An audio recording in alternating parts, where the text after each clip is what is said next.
Việt Nam ta là quốc gia có đường bờ biển rất dài chạy dọc từ Bắc xuống Nam. Nhìn trên bản đồ, nhiều người nghĩ một điều rất đơn giản. Bờ biển dài như thế này thì ở đâu cũng thấy cảng biển, ở đâu cũng làm được. Nhưng thực tế lại hoàn toàn ngược lại. Trong thế giới hàng hải và vận chuyển, có biển chưa chắc đã là lợi thế, mà chỉ là những đoạn đường bờ biển đúng địa hình, đúng độ sâu, đúng tuyến hàng hải mới trở thành những miền đất vàng. Phần lớn bờ biển Việt Nam là cửa sông, bồi lắng mạnh, luồng tàu nông, tàu lớn muốn vào phải chờ thủy triều, thậm chí phải nạo vét liên tục. Những nơi như vậy có thể làm cảng địa phương, cảng khu vực, nhưng khó vươn lên trở thành đẳng cấp siêu cảng của thế giới. Chính vì thế dù có đường bờ biển dài, Việt Nam không thể và cũng không nên làm nhiều siêu cảng. Địa lý tự nhiên chỉ cho phép chúng ta chọn một vài điểm thực sự đặc biệt, nơi hội tụ các điều kiện mà tiền bạc hay công nghệ cũng không thể bù đắp nếu thiếu. Đó là biển sâu tự nhiên, nằm sát tuyến hàng hải quốc tế, ít bồi lắng và đủ không gian hậu cần phía sau.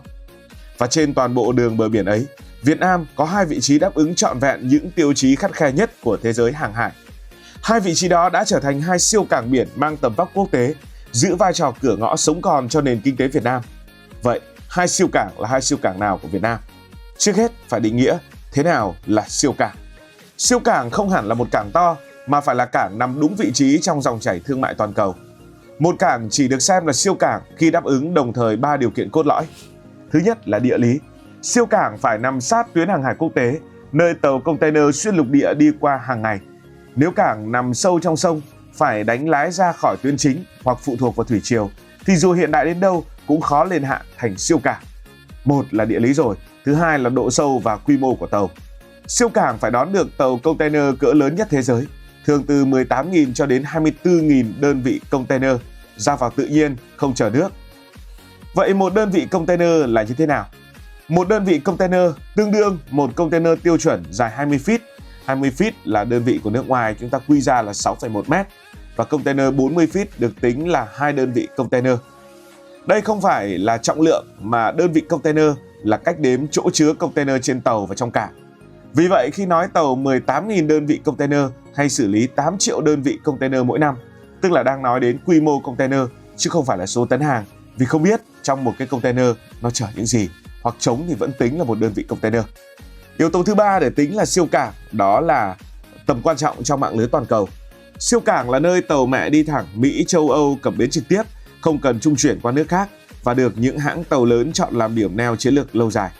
Tóm lại, siêu cảng là cảng thứ nhất có vị trí địa lý đặc biệt, thứ hai phục vụ tàu siêu lớn, thứ ba giữ vai trò cửa ngõ trong chuỗi cung ứng toàn cầu. Không nhiều và không phải cứ muốn xây là có siêu cảng. Hai siêu cảng của Việt Nam là gì? Ở phía Bắc và phía Nam chúng ta đều có những siêu cảng. Trước hết hãy nói đến cảng Cái Mép, Thị Vải. Nếu phải chọn một công trình hạ tầng vận tải mang tính đổi đời nhất cho kinh tế Việt Nam trong 20 năm qua thì đó chính là Cái Mép, Thị Vải. Nó là một cảng hiện đại và vị trí địa lý của nó gần như là hoàn hảo. Cái Mép, Thị Vải nằm ở Bà Rịa Vũng Tàu cũ, ngay ở cửa ngõ Đông Nam Bộ. Quan trọng hơn, nó nằm sát tuyến hàng hải quốc tế Đông Tây, nơi tàu container từ Đông Á sang Mỹ và châu Âu đi qua với mật độ dày đặc bậc nhất trên thế giới. Tàu từ Nhật, Hàn, Trung đi sang Mỹ chỉ cần lệch lái một chút là có thể cập bến Cái Mép thay vì phải chui sâu vào các cửa sông chật hẹp. Lợi thế này mang tính tự nhiên, không thể sao chép, không thể xây được bằng tiền. Chính nhờ địa lý đó mà Cái Mép có độ sâu luồng âm từ 16 cho đến âm 16 mét, đủ cho những con tàu container lớn nhất thế giới hiện nay cập bến an toàn.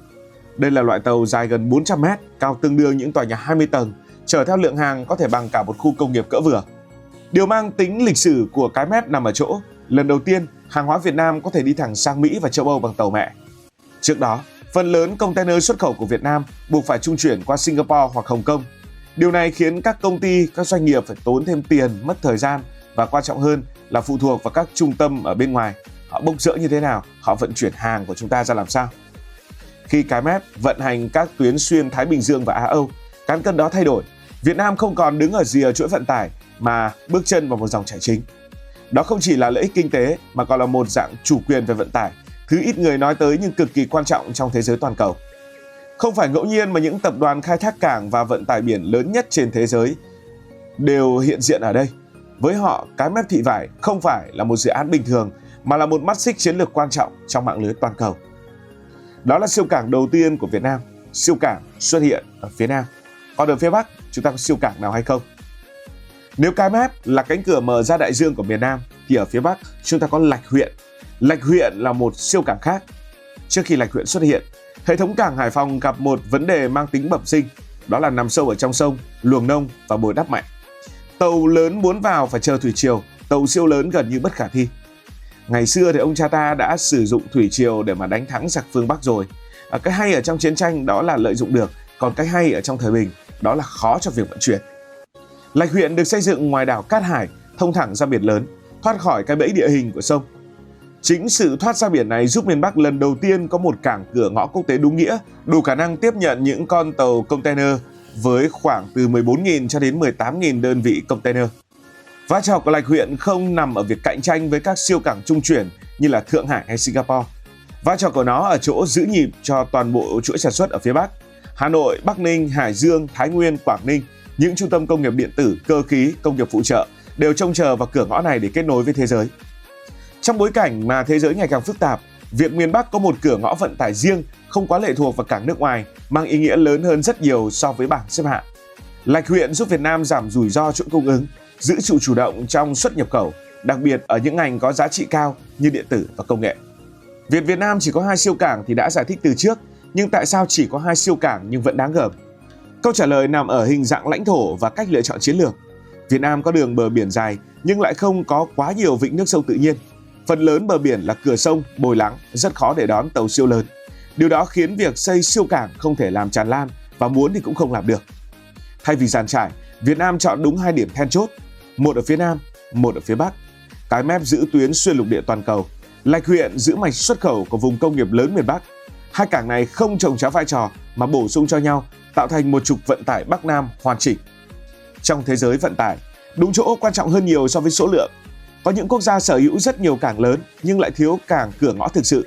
Việt Nam đi theo hướng ngược lại, ít nhưng chất lượng. Và 2 siêu cảng này chính là 2 đòn bẩy của Việt Nam.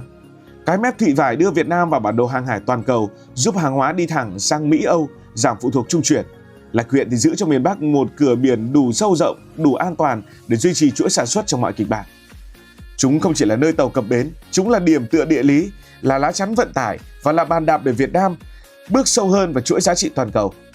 Việt Nam không có nhiều siêu cảng, nhưng 2 siêu cảng mà chúng ta có đều nằm ở những vị trí mà thế giới buộc phải đi qua, những vị trí mà thế giới thèm thuồng. Giờ hãy thử làm vài phép so sánh so với các nước khác trong khu vực Đông Nam Á. Đầu tiên phải thừa nhận một thực tế. Có một nước ở Đông Nam Á mà không ai so sánh được, đó là Singapore. Singapore có thể được coi là ngoại hạng, là ngoại lệ của khu vực.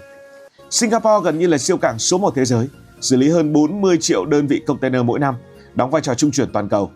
Ở Đông Nam Á, không có quốc gia nào sánh được với Singapore cả về quy mô và vai trò. Vì vậy khi so sánh, thường phải tách Singapore ra một nhóm riêng, bởi vì Singapore đã quá siêu rồi. Malaysia thì có lợi thế vị trí sát eo biển Malacca, sở hữu những cảng lớn. Tuy nhiên những cảng này phụ thuộc mạnh vào trung chuyển, đóng vai trò vệ tinh cho mạng lưới của Singapore. Malaysia có cảng lớn nhưng ít cảng cửa ngõ đúng nghĩa cho nền sản xuất nội địa như Việt Nam. Thái Lan có một số cảng nhưng lại nằm sâu trong vịnh Thái Lan, xa tuyến hàng hải quốc tế. Điều này khiến tàu mẹ xuyên lục địa ít ghé trực tiếp.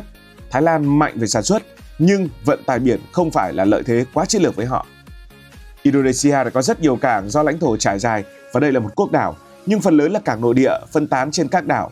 Indonesia đến nay vẫn thiếu một siêu cảng trung chuyển thực sự vươn tầm toàn cầu, khiến chi phí vận chuyển cao và chuỗi cung ứng kém hiệu quả.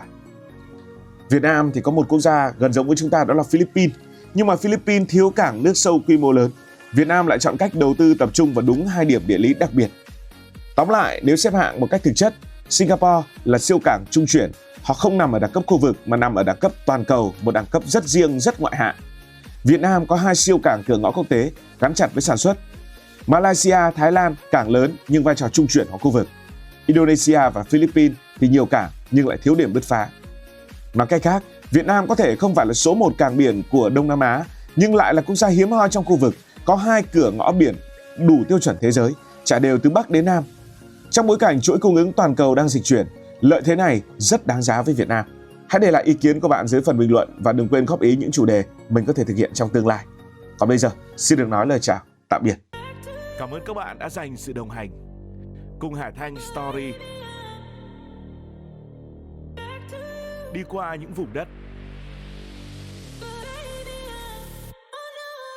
khám phá những điều mới.